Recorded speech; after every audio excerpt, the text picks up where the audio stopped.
this ain't no place to be at all. This ain't it. It might seem like it's cool. You be like, man, you got a phone. Man, I trade, man, I'm trying to come home. This ain't the place to be at all, bro. Roller holdups. You know, they spend months terrorizing people leaving Detroit casinos, carjacking them at gunpoint to get their hands on their winnings. They were a trio led by career criminal 33-year-old Kenneth Gardner, along with accomplice 27-year-old Damon Washington. The men hatched the scheme after meeting behind bars.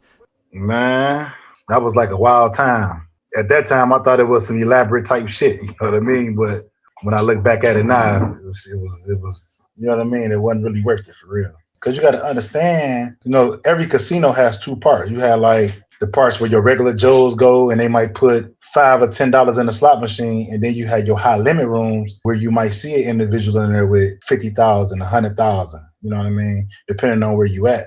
So basically what it was, so I even got involved in it. When I did my first bid, I wound up meeting a dude while I was locked up. So when I originally came home from prison on my first bid, I was swiping, which I was doing credit card fraud. But my original thing I liked to do when I was, you know, growing up, I was a robber. So, you know, they say no matter what hustle you come up with, you always revert back to what you know. So my mans had came home. So I was trying to teach him, you know what I'm saying, how to do the fraud. But that ain't what he wanted to do. You feel me? That because he was a robber like me. I had, you know, being in prison, I had wound up, well, really, I'm going to say all my life I liked to gamble because I grew up watching like my granddad go to the casino and gamble a lot. My pops was a heavy gambler. So just naturally, I don't know if it was like genetics or what, but I just like was attracted to gambling. So once I had started getting a few dollars, like if you're from Detroit, besides the strip club, the casino is just like a spot when you get some paper, you know what I'm saying? That's where you go and enjoy yourself. So when I figured out how to convert the fraud into cash, because a lot of people who do fraud, they just be having a lot of cards, but they don't be having the cash. So once I figured out how to convert it to cash and started having access cash, then I started spending a lot of time at the casinos. So my man's come home, like I say, he just come home, he don't got nothing, you know, I hit his hand, wind up, you know what I'm saying, getting him a whole bunch of little stuff. So like I say, his first thing is robbing. So I say, you know what? Just being up in there and seeing all them people, because it have been times I done went in there and lost 20,000 in one night. You know what I'm saying? I might go in there and hit for 20,000. I might, like the most I ever hit for was 60. So, but when you see him, you might see, so say I'm sitting there, me and you sitting there right now, it might be 4 people sitting next to us and each one of them probably got 30, 40,000 in front of them. It was one night, man, I never forget, I had lost real bad. I say, damn. One time I had fucked up bad. Like this was a night I'm talking about, I was all the way fucked up. I had lost everything. I'm like, damn. I ain't got, I mean, I probably got like a couple dollars at the crib, but nothing like what I just, you know, what I had walked in there with. So I'm like, damn. So dude sit next to me with the 40 piece. So I'm like, damn, it'd be easy just to get him, you know what I mean? But then I got to think, I say, damn, it's a casino. It's cameras everywhere. So I'm like, damn, where the fuck I'm gonna get it? Because I got the strap in the car, because you know you valet your car at the casino, but the casino's so safe, you don't have to really take no gun inside the casino. So I'm like, damn, I got the strap in the car, but where the hell I'm gonna get him at? Because the way our casino is built, the only exit is the freeway. So if you don't catch a motherfucker like directly in front of the freeway, I mean in front of the casino, you go get caught. So I'm like, damn, I would have to try to get him like on the freeway. So I wind up following me. So when I follow him, he stayed so far out. I'm like, damn, I can't get him out here because now I got to try to make it back to Detroit city limits. So I scratched the mission. Probably like a couple of days later, I wound up bumping into my mans. So me and my mans kicking it. I say, damn, I get to tell him, I say, listen, bro, they got the paper at the casino. We need to figure out a way to get the money from the casino. At that time, like I said, I'm still doing the fraud. So I really like, even though I was serious about the robbery, I was like, man, I really don't need to do it because I got a good thing going with the fraud. But like I say, my man's, this is what he owns. So I'm like, damn, fuck it. I'm just gonna put a play together because this was my dog. So I'm like, I'm just gonna put us a play together. So from there, I just started orchestrating shit. When I'm going to the casino, I'm seeing how shit moving. I'm seeing what's going on. I got girly, she flirting with the people, seeing what's going on. And from there, man, I just started putting the players together. So how it would work is I'll go to the casino with some money. I'm going in the high limit because you got to take some money in the high limit room. So I go in the high limit room with a few dollars. So now they comfortable with me in there because I'm looking like them. You see what I'm saying? You can't go in there with a few thousand and you go be kind of looking, you know what I'm saying, kind of crazy. So you got to go in there with some papers to where you ain't just standing out. So when something do happen, they not even looking towards you, because when I first started it, like when the shit started happening, I was so plugged in with them there that they had notified me and told me to be on the lookout that I might potentially get robbed. So I started to put them together. I say, damn, the only way to really get them, because you don't know where they live at, you got to try to get them while they in the Detroit city limits, because our police really some bullshit. So they not really, more so like, if it ain't nothing too serious, they ain't really, you know what I'm saying? They ain't tripping. If it ain't really like a homicide or where they feel like they finna benefit, like if they bust you and can take something from you, they really not messing with you. So I say the best way to get them before they hit the sub, because a lot of them people be from the suburbs. When they come to our casinos and they be like that, especially like the Caucasians, they don't be from Detroit. So I'm like, damn, I know they probably stay somewhere far out. So I say the best thing to do is to get them on the freeway. Everything always, like I say, reverts back to what you know. So I was a car thief. You know what I'm saying? Hit no lick in my own car, and then all my cars was bright red. So I'm like, I can't even get away. You know what I'm saying? They gonna say it was a bright ass red car. And at this time, when I had came home, like Chargers and Challengers was popular, but I swear I was like the only person I was seeing with the red car. So I'm like, damn, I got this bright ass red car. I got to go find another way. So I went back to my old ways and I started stealing cars. So once I had got that down pat, I got that situation. So now I got the stolen cars. I got my man the firearm, but at that same time, somebody has to be in the casino to be seeing what's going on. So what I would do is I would have the female, I would have her walk around. So she goes, so say you at the casino gambling. She might stand behind you, rub your shoulders, but while she rubbing your shoulders, she really counting your chips. So now while she doing that, so she might count your chips. Then she might go to the next person and count his chips. So then she might slide out to the bathroom and text me and say, hey, the guy right there with the hat to the back with the do-rag on, he got like 30 in front of him. The other guy got 20, but I asked him how long because she go ask you, like, she, you know, when you gambling, you feeling good, a female walk up, now you trying to impress her. So you telling her your plans. Now, I ain't gonna be in here much longer. She might even flirt with you and say, you want to get a room? You know what I'm saying? She go play her role. And she was pretty. So now at this, like I say, the way the casinos are designed in Detroit, you can't just park on the side of the road. You even have to come to the valet or you have to get onto the freeway. You see what I'm saying? You can't just be sitting there. So what I would have my mans do, I would have him go sit in the parking garage of the casino. So most people who in the high limit room, they valet their cars. So when you valet your cars in the casino, it's really only one way in, one way out.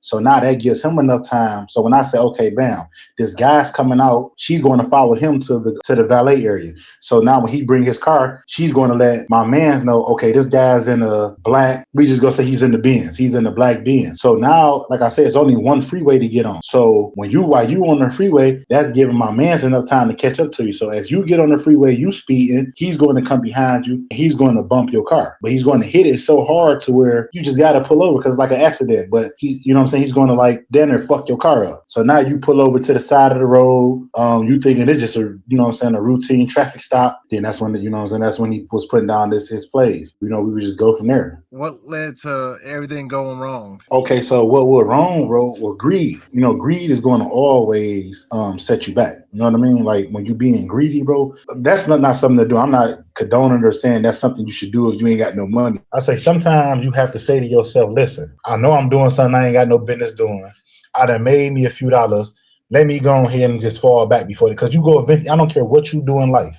If you're doing something wrong or illegal, you're going to eventually get caught. There's nobody, you have very few people who can honestly say that they did something and got away with it for a long period of time. Now, you might try something once and get away, but when you consistently develop a pattern on anything you do that's illegal, you're going to get caught for it. Where I would say it actually really went wrong, bro, was the greed. Because it started getting violent, bro. Like when you get to the point where, because you have some people who just don't want to come off their stuff. You know what I mean? If I done went up in this, I don't know what your financial situation was. So you might have just went in this casino and you just, you know what I'm saying, hit on your mortgage money to get your mortgage money back. So you like, damn, I ain't about to come off my shit. And there was a few people who just was tough, like, man, I'm not coming off that. So that's when he had to, you know what I'm saying, get kind of violent, might have to fire a shot or two to let a person know you serious.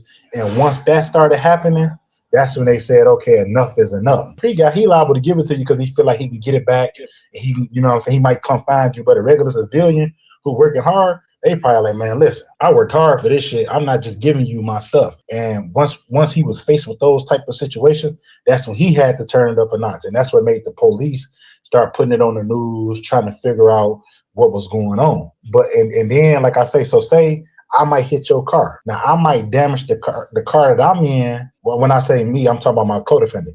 The car might be so damaged that you can't drive off in the car. So now he's forced to not only take your money, but now he got to take your car because the car that he just hit your car with, maybe the bumper all the way into the wheel or something like that. So now it's like, I got to take your car. So now that turned a regular robbery into a carjacking. Then when you disarming the firearm, that takes it to another level. And that's just when they said enough is enough. So what they started doing was they started putting spotters on the freeway. And what they would have undercover just driving up and down the freeway, waiting to see what was going on. So this is what happened. I was on the phone with my mans. When I'm on the phone with him, so when he listen, every time he put a play together, I need to hear what was going on. It's just I got to hear everything that's going on. You know what I'm saying? Just to make sure everything's going right. So I'm in his ear. When he bumped the car, like I say, the police is already now they got a tracker on my car. This time I don't know it's a tracker on my car, but in my mind I feel like I'm not doing nothing wrong. So say the play lined up, I might leave the casino when you leave the casino and you the mark. So me and you leaving at the same time. So I'm going to get on the freeway and go up like maybe like 6-7 exits. So at this time they got the helicopter on me and they got the tracker on my car. So I'm not nowhere near where the robbery is taking place. So when he bumped the car, I can hear the police. I can hear the sirens activate. So when they do that, now I'm taking off. But at this time, I don't know. It's a helicopter on me and they got a tracker on me. But I'm going to tell you when I knew something was wrong, when I knew they was on me. So I come up off the freeway, bro. And I come up off this freeway all the time at this light. The light red for a long ass time. I'm like, I'm really about to, because it's probably like 2 a.m. So I'm like, damn, I really want to run this light. Because I'm like, damn, this light taking all day to turn green. And I wound up figuring out through my discovery that the police has the ability to play with the traffic light. Yeah, they made the traffic light stay red so they can, even though they had the helicopter on me, but I was in a Charger. So they hoping that, you know what I'm saying, I don't really outrun them. So they made me stay at the red light with the helicopter on me. And then I happen to look back and I just see a whole bunch of lights fly out the freeway. But I feel like I wasn't doing nothing wrong. You know what I mean? I know I was doing something wrong, but I feel like they didn't have nothing on me to say, hey, you did something wrong, because I never robbed anybody. You see what I'm saying? So when I pulled over. When I pulled over, they snatched me out the car. Yeah, that was me. When the helicopter, that was me in the red Charger. Snatched me out the car. I'm like, shit, I'm playing my role. Like, what's going on? Because I'm like, you know what I mean? So when when I heard them get him, I had a prepaid phone. So as soon as I heard that, I threw the phone out the window because I'm like, damn, I know the police was on him. So I'm good. You know what I mean? That's my man. So I'm like, shit, I'm straight. Man, sure enough, probably like 5 minutes after that, they got me, man. That was like, I say, damn. Sooner or later, something's gonna go wrong. When you're doing something consistently over and over again, your pattern is being developed, and that's how they go bust you, bro. And they go get you. Ain't no way around it. What's the craziest thing you've seen in the feds? Before I even came, I was in they called it the FDC, the Federal Detention Center. This was the first thing I seen when I came into the feds, bro. I never forget it. It was New Year's. A black hand from Cali, a white dude from Southwest Detroit, and Mexican from Southwest Detroit. So the black hand, he was actually going through transit. He was supposed to went to the shoe, but because the people at the FDC, they was blacking on a lazy tip, they accidentally released him to population. So they had this Chomo dude he had like one of the biggest porn sites. This was back in 2017. He had one of the biggest, and what they wound up doing was the police had wound up, so they brought him from New York to Michigan because one of the videos that he posted onto his site was a little girl from Michigan. So he extradited him to Michigan to face them federal charges. So he was cooped up in there. So the police wound up exposing, you know what I'm saying, who he was or whatnot, because people just thought he was just a rich dude that did some fraud or something. So when they revealed who he was on New Year's, the black hand, the Mexican and the white boy, they wound up with drinking some liquor. They go beat him up. So when they beat him up, they thought they killed him. They go beat him up. They thought they had killed him. So what they did was when they thought they killed him, they're like, fuck it. We through. So what they did was so one of his co-defendants was there too. They went up there and took his co-defendant. And when they stabbed his co-defendant up and they threw him, I was at the bottom. I'll never forget, bro. I was at the bottom of the steps. They picked him up. So in our FDC, you got to wear like a jumper. They picked him up by a jumper after they stabbed him up and threw him down the steps, bro. I can't even explain the sound, bro. When he fell to the bottom steps and he fell on his neck, like just that sound you heard, bro, was just like some shit like damn. Like it was, and I'm talking about it was loud as hell in this day room. You know, the motherfuckers, because they cheering them on. You know, they hitting all the chobos in the unit. So motherfuckers cheering him on, like, yeah, you know what I'm saying? So, but it was so loud, bro. But when he fell and hit that bottom step, bro, and his neck popped, that shit was just like a sound, bro. Like, you like, damn, that shit you felt that shit, bro. Like, damn, like, you got the touching your neck, like making sure your shit's still intact. But it happened January 2018 at Milan Federal Detention Center. Like I say, everything in here is racial. So I didn't, it's the race riots. You see all type of crazy shit, bro. I ain't gonna lie, the feds is a little different, bro. You be seeing some shit, you be like, damn, did I just see that, bro? You be seeing some old off the wall shit up in this motherfucker. I ain't gonna lie. What's your least favorite trade? What's the worst trade in here, man? Shredded chicken on Monday. Shredded chicken on Monday. Yep. I really don't even go to, I ain't gonna lie, bro. I don't even go to Child. I probably every once in a while I go, but I don't even really go to Child, bro. So they got chicken patty on Tuesday. That meal be all right. Burger on Wednesday, and then chicken on the bone on Thursday. Other than that, everything else really garbage in here, bro. You got a few spots in the Fed that still get fried chicken. They done took the fryer out of most of the prisons, but it's just a few of them that still get actual fried chicken. You know what I mean? Man, yeah, but that shit be terrible. I ain't gonna lie, bro. If you think you about to come here and eat all that, you getting steak and lobster and all that, they ain't giving you none of that. So yeah, that shit good. You getting beans and rice on every tray. So if you don't like beans and rice, you better get used to it, because you getting some type of bean and rice on every tray in the Feds. So what would you say to a young person that's out there, acting the same way you was when you was young, that's headed towards prison? What kind of advice would you give them? I'm gonna be honest with you, bro, and I'm gonna say this: the way the generation is now, bro. See, I feel like when I was growing up, had I really had somebody had talked to me, I probably would have been just a little receptive to it. You know what I mean? But the generation that we in now, bro, just being honest, the kids don't want to hear that, bro. It's almost like you insulting them, telling them something positive, bro. Like, I don't know how that came about, bro, how they got wired to that point to where now you can't even talk to the kids no more, because it sounds so foreign to them, because with the way technology is and the way things are being glorified, bro, it's almost to the point to where it's like they don't want to hear that shit. If you get to talking about some positive shit, man, them kids be disrespectful. Man, I ain't gonna lie, listen, when I be going live on TikTok, man, you come on there talking some positive, they calling you bitches and hoes, they go kill you, unalive you. Yeah, so it's just more so like, you know what I mean? But what I would tell it just on a positive tip, because this is not for nobody, you know what I'm saying? People be like, jail is a fucked up place, bro. You be seeing all the shit on the internet where you thinking this shit cool, and it really ain't, bro. When you sit in this motherfucker and you can't go home, that's a bad feeling, bro. When your family start dying, your people getting killed, you know what I'm saying? Your parents getting older, your mom dying, you know what I mean? Them hard hits in here, bro. Yeah, so what I would tell the kids, bro, slow it down, bro. You know what I'm saying? Because people go do what they want to do. That's what, like I say, with the way they wire now, they're going to do what they want to do regardless, because it's not a lot of avenues or resources for them to learn something else or do something else. That's what the problem is, bro. And a lot of these situations where a lot of these kids are from, bro, is nothing for them to do. You see what I'm saying? But play a video game. You know what I'm saying? Sports is always an outlet. If I was talking to the old me, I would have told me I would, you know what I'm saying? I would want to play football for real. You know what I'm saying? I love sports, bro. So I would have played foot. If I could talk to the old man, I would have say, man, go ahead and join the PAL League, sit it on down and play some sports, bro. You ever seen people get in there and get caught on addictions and, lose family over the addiction? I ain't gonna lie. The K2 fucked the system up. Listen, that fucked the prison system up, bro. The prison system didn't get bad until that K2 came into the system, bro. Once that K2 came into the system, bro, all morals and principles went out the window. I ain't bullshitting, bro. That shit is serious, bro. If you ain't never tried it, don't try it. I never tried it because I seen what it was doing. First and foremost, I'm not about to hit nothing that's gonna make me get butt booty naked and be running around. You see what I'm saying? Once I seen that, I said, yeah, I don't even like smoking weed. I don't, you know what I'm saying? I don't like feeling of being high. So I damn sure ain't about to hit something that I might lose control and I wake up and somebody telling me I was naked running around the unit. I'm not doing, or jumping off. I done seen dudes dive off the top, you know what I'm saying, off the top tier. Dudes running to the police into the police station because they feeling paranoid, like somebody about to get them. You know what I mean? So it just, that ain't nothing to be playing with, bro. It's serious. Yeah. So that addiction definitely a big problem in here, bro. And it can destroy you if you let it get a hold of you. You know what I'm saying? You start lying to your family and just doing all type of crazy shit, man. And so if you have a substance abuse problem and you really want to shake it, and you about to, I don't know if you're watching this and you about to come in, you need to seek you some professional help before you even make it to that stage, bro. Because once it lock you, you go be fucked up.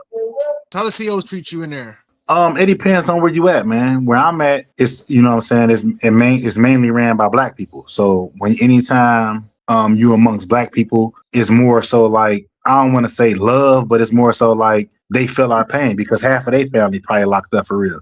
But when you get to go into like those mountains, you know what I'm saying, or you in them Kentuckys and them West Virginias and those Pennsylvania spots, they racist than a motherfucker, bro. They ain't got no problem calling you a nigga. They ain't got no problem beating your ass. They killing. Them people killing. Like, people, you have a loved one, I'm pretty sure if you go look online, you got people, man, that go in there and don't make it out, not because of the violence of another inmate, because they was in the hole, police then jumped on them, killed them. You know what I'm saying? It should be different little things. So it really just be depending on what spot you at to go determine the level of respect that an officer gonna have for you. Like I said, if you in the South or, you know what I'm saying, one of those type of spots, you gonna be like, damn, that spot cool. But when you get to going around, and not all white people is racist, but I swear, I don't know, they put a whole handful of them in one spot, because if you in them mountains, then every police on that yard racist. Sandy's and the Hazeltons and all them type of spots, them spots racist, man. And even when you go out to Cali, like if you from, you know what I'm saying, the East Coast or the Midwest, and you go out there to Cali, you know what I'm saying, you need to be prepared for the racial tension, man. You know what I mean? Just what it is. That's just what's going on in there. All right, so where can people find you at? If they hear you and they love your story and they want to follow you, what platforms are you on? Mainly TikTok. I ain't gonna lie. TikTok, I got like Instagram and Facebook, but I really don't even use them. But you can follow me on TikTok. You know what I'm saying? Got some questions or just, you know what I'm saying, just want to kick it. You can hit me up on TikTok. My page is BigAhk_41. So it's BIGAHK_41. And just tap in with me. Do you mind giving a little tour of yourself? Yeah, a tour of myself. Hold on one second.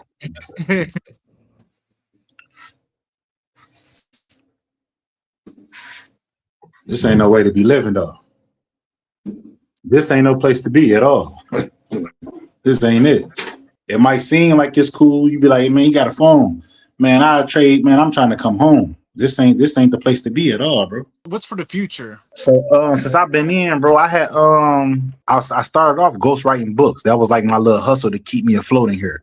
I actually got a book. It was supposed to drop June 13th. And I actually just changed the name. So it was originally called Prison Bid to Business Wiz. And basically I wrote this book. It's an entrepreneurial book, entrepreneurial guide that show people in prison how to start businesses, because a lot of guys in jail, you know, everybody in jail thinks they're an entrepreneur. Everybody in jail got a business idea that they want to put together, but we don't have the fundamentals in here to put it together. You know what I'm saying? You might read a book or two that teach you a little something about an LLC or, you know what I'm saying, the different entities and stuff like that. But the average person in jail don't really know how to start a business, don't really know the fundamentals of starting a business. You know what I'm saying? They don't know the different tax brackets. They don't know about the different entities or why you use this entity or how you even go about starting it. You just know, okay, I might need an LLC for this, or I might need to make this a C corporation, or I might need, so the average person don't really know that. So I wrote this book. So my book was originally supposed to drop June 13th. And I'm gonna tell you how I actually got this book to come out. And I'm gonna tell you why I didn't drop on June 13th, but why I'm getting it together now. So I met this lady, her name is Sheila. So she wound up going viral on TikTok because her grandmother is 108 years old. And she had wrote a book called Pieces Requirement. And when her name is Sheila May, when she wrote this book, she went and showed it to her 108-year-old grandmother.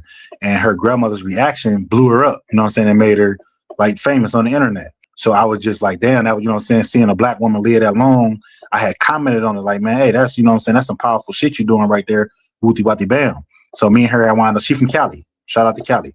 So me and her had wound up just started kicking it. So she got to tell me about her book, which is called Pieces Requirement. And she, you know, she's just all about, you know what I'm saying, building self. So I got to tell her, like, listen, you know what I'm saying, I write books. So I was like, listen, I want to put this business book out. I think you're doing something positive. Now, being that I'm in here, even though I got a phone, I tried to make me an Amazon Kindle account to put my book out, but I don't have a bank account. So being that I didn't have a bank account at this time, I wound up, you know what I'm saying, collaborating with her and say, hey, listen, I got these books. I'm going to push these books out. We just go, since you already got a successful book, I'm just going to put my book behind you and then me and you split the pros on the book. You know what I mean? So that's how I wound up linking with her. And ever since then, that's been my dog. I'm talking about a good woman, all the way solid, thorough, sweet, good woman, bro. Like really genuine, loving woman. And so when I had wound up dropping the book on June 13th, Amazon wound up rejecting my book because I had a duplicate chapter inside of it. So, they be meticulous about little small things like that. So, like I say, she done had so much going on. My book had kind of got put on the back burner. But earlier today, she wound up sending me an email. So she had wound up repost. She cleaned everything up. We changed it. I actually changed the name, the cover.